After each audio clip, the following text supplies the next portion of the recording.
As promised, a more detailed story behind the creation of Barbie doll.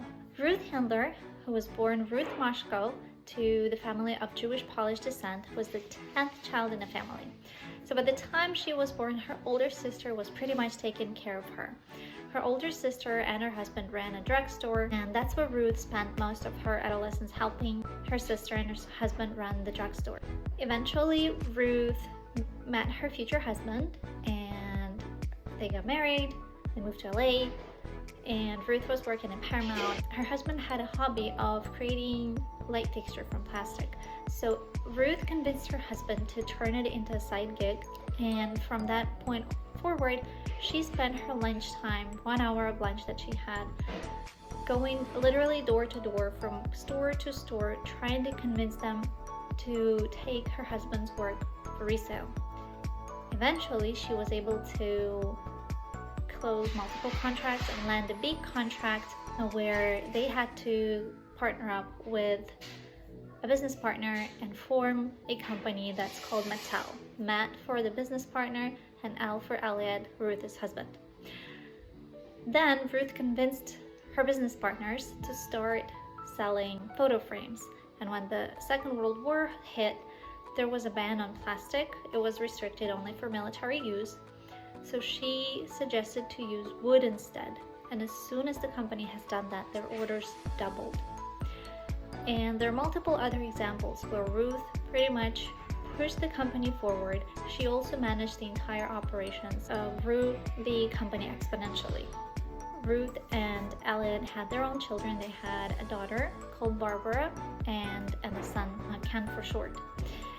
So Ruth has been bearing this idea of having an adult girl toy, and the reason being is because she saw her daughter constantly playing with adult dolls but made out of paper, because that's the only ones that they had at the time, which was very inconvenient. You had to cut it out, the clothes always got loose, you had to like hook it on to the paper doll, and it got spoiled very easily. So she had this idea for multiple years, and then eventually when they went on a family vacation to Switzerland, in one of the stores she saw a similar doll that she was thinking in her mind. A plastic doll, adult looking doll. And turned out that the girls in Switzerland were buying, or the parents of those girls were buying those dolls for the girls to play with, even though that particular doll wasn't necessarily created for that use. But what it means is that there's this huge demand, right, for a product that's not being made. So with that, Ruth is convinced that her idea has extreme potential and that she's on the right path. And she presents her idea to the board, gets rejected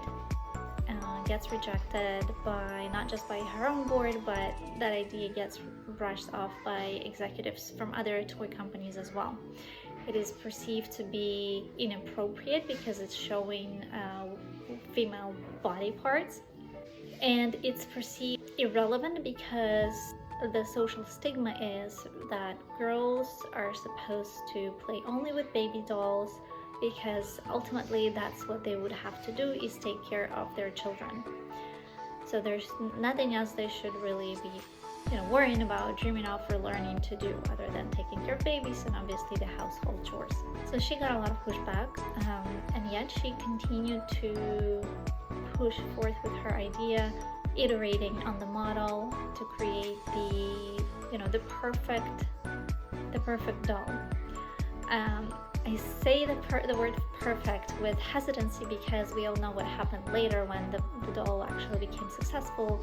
But with that success also came different type of struggles and issues where the girls started to associate themselves exclusively with the appearance of the Barbie, and having eating disorders and all sorts of other issues around the appearance.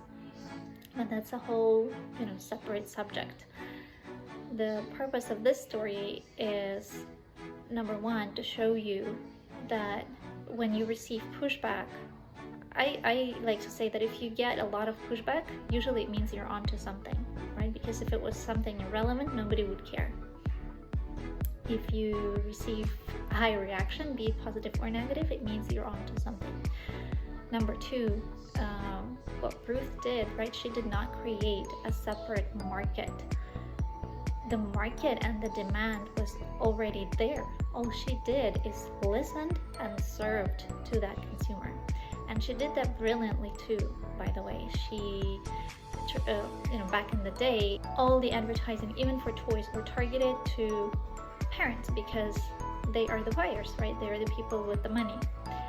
And what Ruth did with Barbie is change the game completely, and with another product before Barbie actually as well.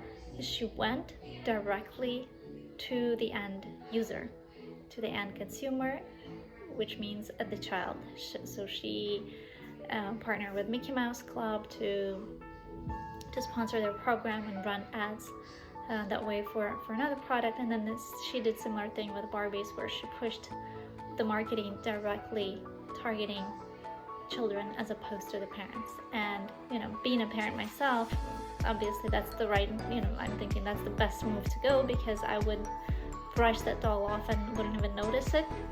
But of course, the children ultimately dictate to the parents what they want to play with. So that's number two.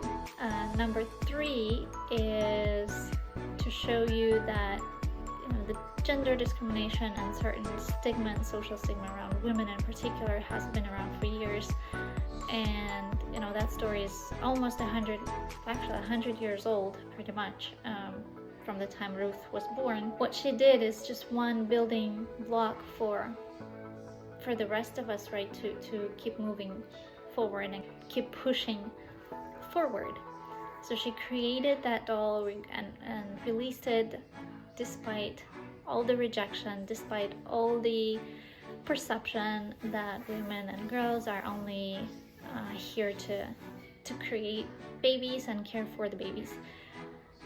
And the purpose of Barbie was to allow girls to dream bigger than babies, to allow girls to dream what they could be: doctors, police officers, astronauts, teachers, artists, fashion designers, you name it.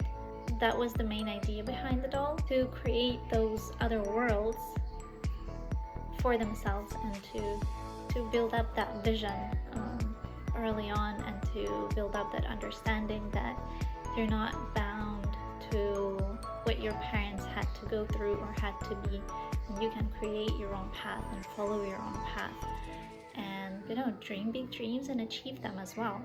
So that was the idea behind the doll. That was what Ruth was pushing for, and why she was so adamant about creating and releasing that doll to the world.